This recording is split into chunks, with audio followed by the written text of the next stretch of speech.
Your ethics syllabus, if approached correctly, covers the 50% of your preparation. Most students know the criticality of the ethics syllabus, but still they do not focus upon it. And that is the main reason why only few people score around 130 to 140 plus marks in the ethics paper, whereas many stuck between 80 to 90. In this video, we will try to figure out what is the scientific approach to cover the syllabus, how to break it down, and see how it can realistically build upon your preparation. We will try to figure this out in this video. Before we delve into the that when it comes to extracting the value out of the syllabus, despite knowing the fact that syllabus is a very very very important for not only GS4 ethics paper but for that matter for any other paper. ठीक है, toppers से बोलते हुए सुना, mentors बोल बोलकर थक गए हैं, educators, teachers, everyone is telling कि यार एथिक्स सिलेबस क्या है, बट सिलेबस करते हैं लेकिन they don't approach it in a way that is required to be approached. तो क्या पेन पॉइंट्स हैं? I divide them to academic problems and the non-academic problems. Let us see what are the academic problems. Academic problems, the first major problem when I talk to any student is I ask कि भाई syllabus पढ़ा है क्या? तो बोला sir पढ़ा है. और कैसे पढ़ा? Topic 1 sir ethics human interface. उसके अंदर फिर डिटर्मिनेंट्स ऑफ एथिक्स हो गया, डायमेंशंस ऑफ एथिक्स हो गया, ethics in private life and public life, and this is how they read it. They read it like they are reading a list of grocery items. It is okay for first reading, but actually this is not called a syllabus reading. आपको syllabus को read करने का एक scientific approach होता है, ठीक है. Although the first benchmark is whether you know each and every key term in the ethics syllabus और नॉट. तो लेकिन students what they consider reading और अप्रोचिंग सिलेबस कि उन्होंने वो लिस्ट बाय लिस्ट सिलेबस को पढ़ लिया and that is it and they have covered it. But does it feel like 50% of your preparation? Does it tell you कि क्या पढ़ना है क्या नहीं पढ़ना? Does it gives you a direction कि रेफरेंस बुक में से क्या चीजें उठानी है क्या नहीं चीजें उठानी? If the answer is no, then you have not done the syllabus properly. And this is what I call it superficial reading. क्योंकि सब बोल रहे हैं तो पढ़ के देख लेते हैं यार क्या फर्क पड़ता है, राइट? तो this is superficial reading. Second is input oriented study.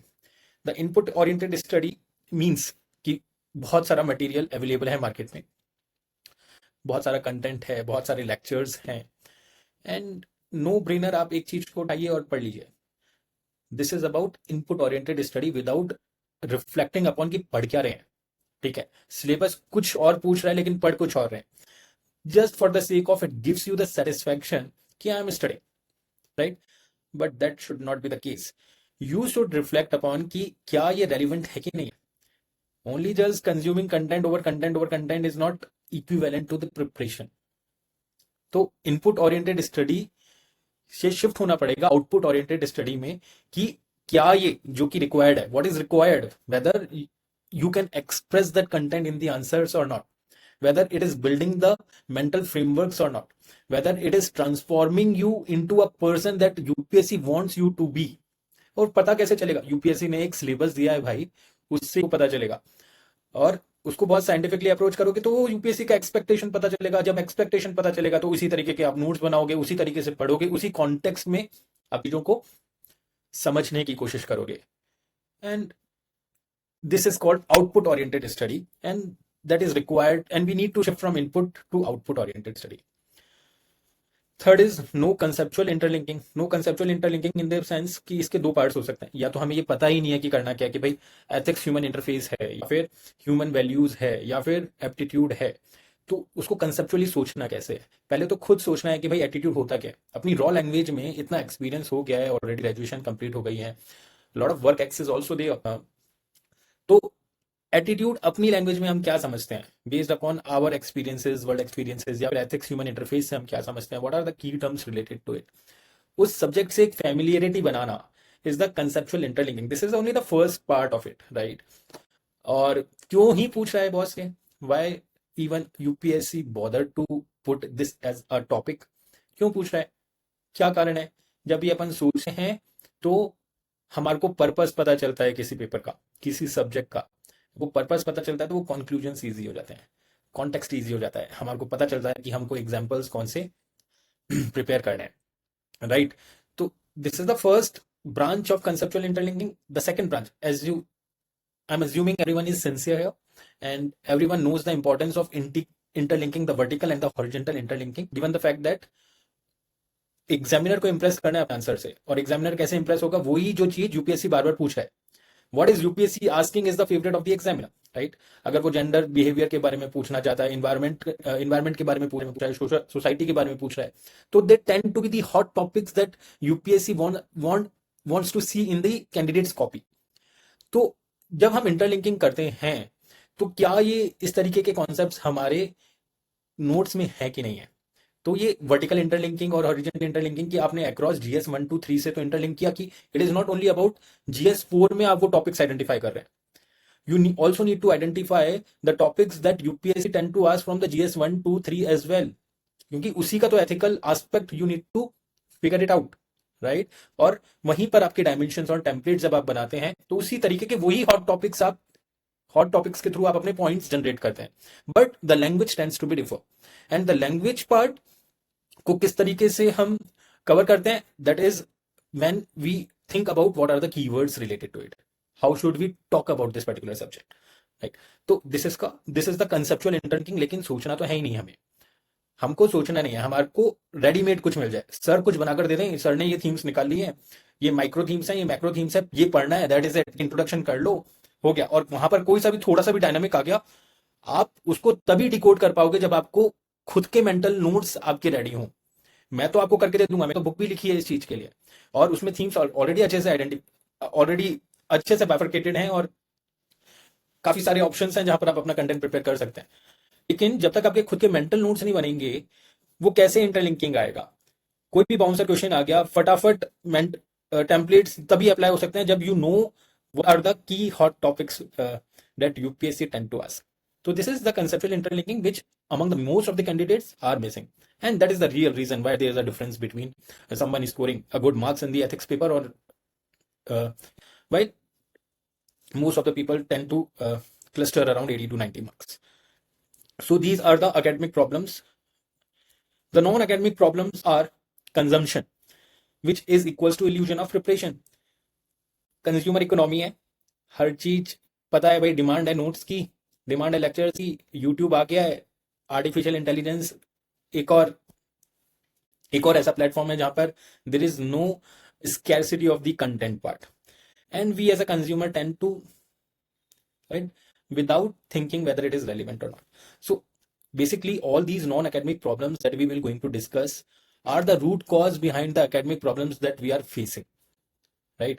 So because we tend to be the same person, हम एज अ स्टूडेंट हो या फिर एज अ कोई भी एम्प्लॉई हो या किसी भी दूसरे रोल में we are living our life, but we tend to from the very core we are the same person.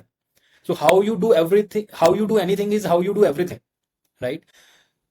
तो these are the core problems, the root causes behind the academic problems, कि हमारा एक consumer mindset है, हमारे को consume करने में अच्छा लगता है, it gives us the satisfaction कि we are doing something, but whether it is in the right direction or not, even if it is in the right direction, can it be more effective or efficient instead of clearing the exam more in the probability scenario कि हम उसको पक्के से कर सकते हैं क्या और कम समय में कर सकते हैं क्या.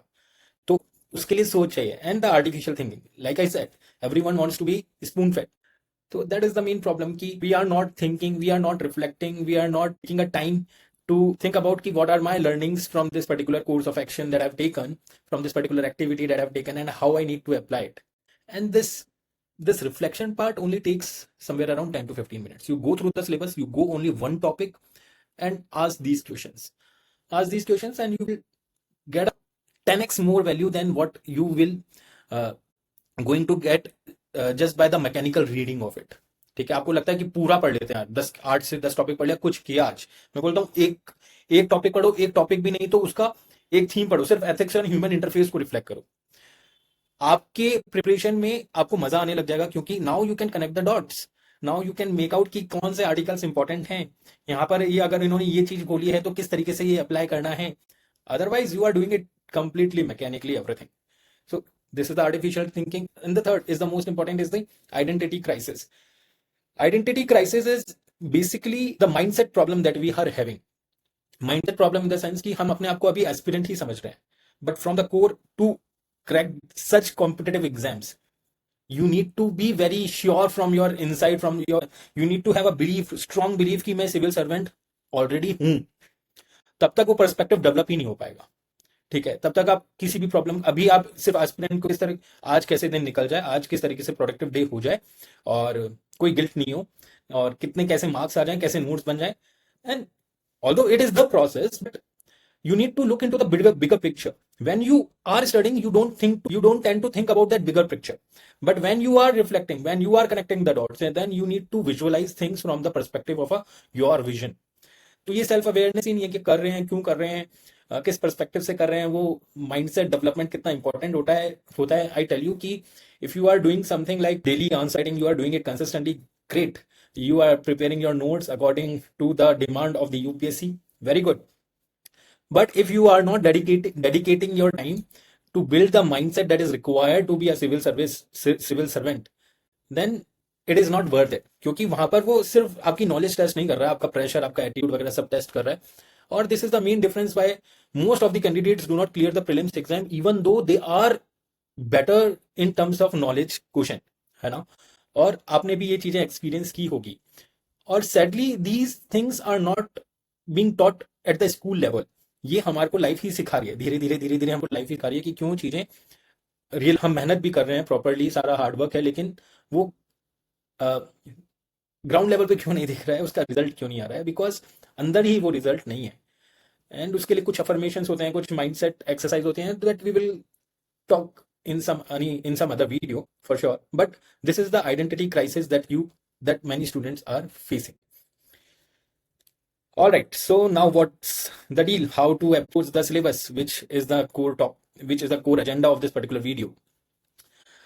तो you need to shift from जो 8 डिसकनेक्टेड टॉपिक्स आप जिस तरीके से मैकेनिकली पढ़ते हैं, तो उसको एक इंटरकनेक्टेड मैनर में पढ़ना पड़ेगा. ठीक है, you don't need to look them the syllabus as a 8 disconnected topics की ethics, human interface, human values, then it is about the attitude part, फिर aptitude part, emotional intelligence, foundational values, ethics in public administration, property governance, RTI, ये वो, ethics in IR, फिर उसको test करने के लिए there are some case studies. तो although you need to know these topics, but you need to make sense of it and how to look at it. अगर आप उसको थोड़ा सा क्लोजली देखें, एंड ये तब आएगा जब आप PYQs के साथ इंटीग्रेट करेंगे उसे.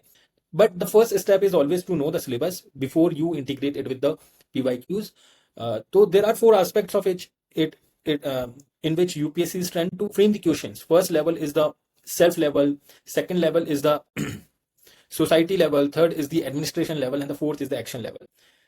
तो let us see one by one की what is the self level. जो ये स्टेक होल्डर एक फ्रेमवर्क है यूपीएससी ने, किस तरीके से ये कि हमारी सेल्फ अंडरस्टैंडिंग क्या होती है, हम कैसे जाने कि what is the role of ethics, self development exercise, what kind of person UPSC want us to be. And they have dedicated certain chapters like ethics and human interface in the sense कि जब हम दूसरों के साथ interact करते हैं, हम people to people तो इंटरेक्ट करेंगे ही जब हम एडमिनिस्ट्रेशन में होंगे. Now we are also dealing with the environment, we are also dealing with the AI, we are also dealing with the technologies, different types of technologies. Then what is the role of ethics in that, and what are the frameworks, what are the benchmarks, what are the attributes that you need to develop to deal with them. तो ये ethics और human interface का ये हुआ. फिर उसका essence क्या हुआ, तो आपको करना क्या है उससे. तो वो आपके सेल्फ मॉडल्स, आपके दिमाग में वो चीजें, वो बेंचमार्क्स, वो एक criteria. Again in the human values, you they are trying to give us the clarity कि what are your values, because you are your values, right. हम हर किसी के कोई ना कोई सर्टेन वैल्यूज होते हैं. For me it can be my family, it can be the service of the nation, it can be nation building, can be my values. And आपके क्या वैल्यूज हैं, वो clarity you need to have to develop that morality aspect, है ना. तो क्या human values हैं, क्या इमोशनल इंटेलिजेंस होता है, what are the attitude, what is the aptitude as well. तो basically the core question is how should you think and behave. तो ये हमें ये गाइड करता है, तो ये हमारे कॉन्सेप्ट्स डेवलप करता है. This is why this particular topics are the core of the ethics paper. Second is the society. जो टॉपिक्स हैं, जो कीवर्ड्स हैं एथिक्स में. Now human values, what is the role of families, societies in developing those values. हमारे thinkers हैं, वो क्या हमें सिखा रहे हैं, what they want us to be, हमारे उनके क्या आइडियाज हैं एंड किस तरीके से वो अप्लाई होते हैं. And why most of them are universal in nature, what are the moral values. This tends to be inclined towards societal aspect कि जो आपने moral values डेवलप किए हैं उसका एप्लीकेशन क्या होगा इन पिलर से. The third is the administration, which is the major chunk of the portion that UPSC tends to frame the questions. The public administration part की foundational values हमने जान लिए, तो आप उसको किस तरीके से apply करेंगे in ensuring accountability and good governance, right? तो कैसे probity, कैसे accountability, transparency, governance, public, what are the public service values, how you need to apply that aspect in the administration, which is the your main job role when you are in the field. तो how should power be exercised ethically? They UPSC know कि जब आप administration में आते हैं, you tend to have a lot of power, but power under the hands of unethical person is very very dangerous. So UPSC wants to make sure कि you are ethical in nature to properly apply these powers for the benefits of other, ठीक है, to serve the public and to serve the nation. Fourth is the action, which is the case studies part. दे जब theoretical तो हो गया theory, तो अब UPSC एक और स्टेप आगे जाकर ये चेक करने की कोशिश कर रहा है कि whether whatever you have learned, can you apply it in practical actions or not, and it tends to check this via case studies कि आप क्या clearly identify कर पाते हैं कि what are the ethical dilemmas, आपका वो clear identification mental model है कि नहीं है, can you think about the solution of resolving or addressing each dilemma, ठीक है, and how you can the solution that you tend to think, how you can incorporate it into your decision making and conflict resolution. So they tend to ask you a critical question कि what should you do in the difficult situation. आपने सब theoretically पढ़ लिया है, very good, लेकिन क्या आप उसे practically apply कर सकते हैं कि नहीं कर सकते हैं? And that is the main fourth pillar of the action. And when you look into the questions of the PYQs, you will see this model. अगर आप ethics and human interface के आप क्वेश्चन उठाएंगे, consequences of ethics, उसका एक macro theme है, उसमें 80% of the question tends to follow this stakeholder framework where PSC is trying to test what is the significance of ethics at the individual level, at the family level, at the society level, at the national level, at the international level, and what are the consequences if there is no ethics as well. तो ये model काफी topics में लग रहा है, तो that is how you need to look at the syllabus, और वो आएगा जब आप पीवाईक्यूज के साथ उसे प्रॉपर्ली इंटीग्रेट कर पाएंगे. तो अब करना कैसे है? वी नो कि इस तरीके का कुछ पिलर है, लेकिन अब उसको साइंटिफिकली हम करें कैसे? लेट्स टॉक अबाउट कि क्या आपका प्रिपरेशन फ्रेमवर्क होना चाहिए. हम we tend to be very ambitious when we try to pursue something, but the key is to break down it in such minute things that it is very easy to perform. It is very easy to complete as well. So whatever 8 topics that are there, you need to break it down into minute topics that make sense, right? ऐसा नहीं कि ethics and human interface में आप ethics ही को break down कर रहे हैं. ethics human interface को divide करिए, फिर essence of ethics, फिर determinants of ethics, फिर consequences of ethics, फिर dimensions of ethics, फिर private ethics versus public ethics. अब इस तरीके से आपको टॉपिक्स वाइज आपको डिवाइड करना पड़ेगा, राइट? जब आप टॉपिक वाइज डिवाइड करेंगे तो you just need to focus upon one main topic. Sorry, ये मिस हो गया कि you need to break the syllabus into micro topics. It will help you in the, जब आप सारे टॉपिक्स एक साथ करना चाहते हैं, it tends to make it very overwhelming, which is not the ideal situation to learn something. जब आप माइक्रो टॉपिक्स में डिवाइड करेंगे तो आप इंटीग्रेशन भी बेटर कर पाएंगे, आपका फोकल पॉइंट भी अच्छा हो पाएगा जब आप रिफ्लेक्ट करेंगे, ठीक है, कि मेरे को सिर्फ एथिक्स और ह्यूमन इंटरफेस के बारे में सोचना है, तो उसका मतलब क्या हुआ, एथिक्स ह्यूमन इंटरफेस का मतलब क्या हुआ, what are the keywords under it. Ethics एक कीवर्ड हो गया, human interface is another keyword. Human interface को जब आप थोड़ा सा और ब्रेक डाउन करेंगे तो ह्यूमन इंटरफेस कौन कौन से एस्पेक्ट्स में देख सकता है. लेट्स सी की, एक मिनट. ह्यूमन इंटरफेस के एस्पेक्ट्स हो सकते हैं, एक तो पीपल टू पीपल, ठीक है, सोसाइटी हो गया, पॉलिटिक्स हो गया, इन्वायरमेंट हो गया, इंटरनेशनल हो गया, टेक हो गया, एआई हो गया. And you will be surprised कि जितने भी अप्लाइड बेस्ड क्वेश्चंस हैं इन्हीं इंटरफेसेस से आ रहे हैं, ठीक है. तो इट विल गोइंग टू वही है, मतलब इस तरीके से आप सोच रहे हो उसी तरीके से वो सोच रहे हैं, तो it will give you the confidence and it will help you in predicting what UPSC can ask in the paper as well. तो ये आपको क्लैरिटी देगा और it will help you in the retention part as well.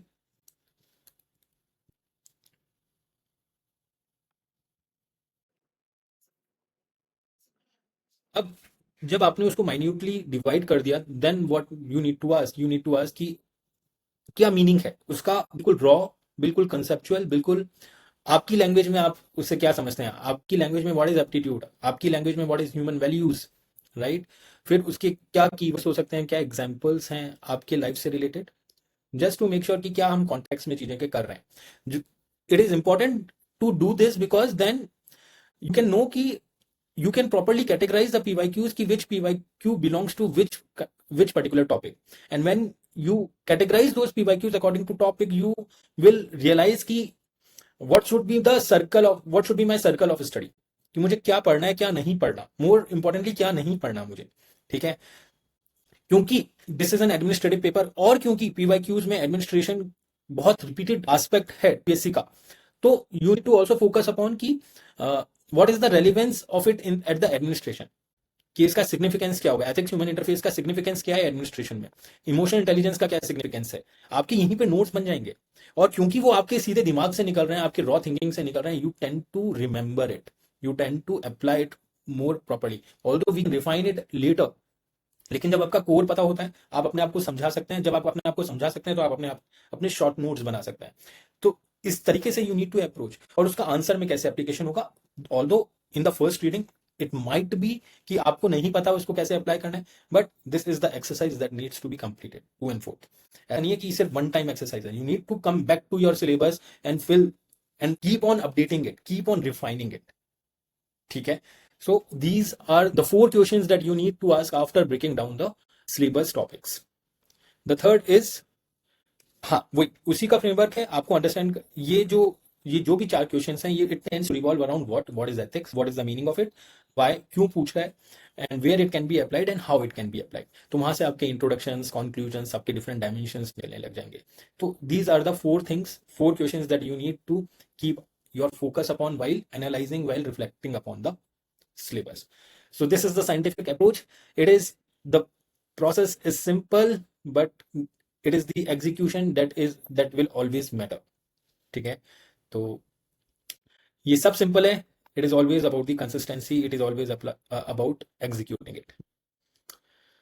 क्यों approach work कर रहा है, like we discussed, it will give you the clarity of your preparation की करना क्या है, पढ़ना क्या है. और आपको पता चल जाएगा, जैसे कि आपने एक टॉपिक पढ़ा कि उसमें से क्या पढ़ना है मुझे, जैसे कॉन्सिक्वेंसेज ऑफ एथिक्स है, तो उसमें वो 6 से 7 लेवल्स पूछ रहा है, स्टेक होल्डर्स पूछ रहा है, individual level, society level, political level, economic level. तो यू नो कि you tend to prepare your notes around these levels. और वहां पर इन लेवल्स पर भी मेरे को कौन से सब पॉइंट्स बनाने हैं, वो मेरा इंटीग्रेशन बताएगा कि कौन सी टॉपिक्स यूपीएससी के फेवरेट हैं, GS3 में कौन से टॉपिक्स फेवरेट हैं, जहां पर मैं इकोनॉमिक लेवल में उसे इंटरप्रेट कर सकता हूँ. मोर इंपॉर्टेंटली पहली प्रायोरिटी हमें देनी पड़ेगी जहां पर GS4 एथिक्स में ही वो सारे, अगर मान लीजिए एटीट्यूड में, अगर पॉलिटिकल लेवल में कुछ पूछ रहा है, फॉर एग्जांपल यंगर जनरेशन का पॉलिटिक्स में उनका प्रोक्लिविटी और इंटरेस्ट के ऊपर एक क्वेश्चन था, तो हम जब भी पॉलिटिकल लेवल पर ये इस टॉपिक में नोट्स बनाएंगे तो I will tend to extract that content and apply it over here, so that from the notes level it is getting integrated. तो अप्लाई करने में बाद में इजी हो जाता है. Answer writing ecosystem, like I said कि जब आप पर्पस देख रहे हैं, जब आप वाई, वेयर, हाउ पूछ रहे हैं, तो आपका एक answer writing ecosystem already develop हो रहा है कि मेरा इंट्रोडक्शन किस तरीके का होगा, मेरा एग्जांपल किस तरीके का होगा. आपका पूरा एक स्क्रैच नोट्स बन जाएगा, एक आपका आउटलाइन बन जाएगा that you tend to follow while preparing the main content in it. Long term retention, as I said, क्योंकि ये आपके खुद के दिमाग से निकल रहे हैं, आपके खुद के आइडियाज हैं, you tend to remember it properly, you tend to apply it properly, and you tend to contextualize it properly while refining it. Practical ethical thinking, जब हम सोच ही रहे हैं तो वो किस तरीके से अप्लाई हो रहा है, तो that's how this approach works wonder, and that is why I'm saying that this is the 50% of your preparation. You just tend to apply this framework that I've told you in only one topic, and you will see the difference. You will see the difference how it refined your knowledge about that topic. So what is the call to action? Subscribe to the channel, क्योंकि आप subscribe करेंगे तो एक motivation मिलता है आपके लिए इसी तरीके के कंटेंट, इसी तरीके के वीडियोस कुछ बनाने का. Also we conduct weekly conductor class on date. Here I tend to discuss the road map, what kind of road map you need to adopt to be very sure of scoring around 140 plus score in the ethics paper. So link is given in the description. Do register for this masterclass which held every week, and also just to make sure ki we engage with this and we inculcate this habit of thinking and reflecting from this very video. I request you to please share your comment ki what is the biggest challenge in the ethics paper so far for you, so that I could understand ki where I need to put my energy to address your problems. Thank you so much. See you in the next video. Bye.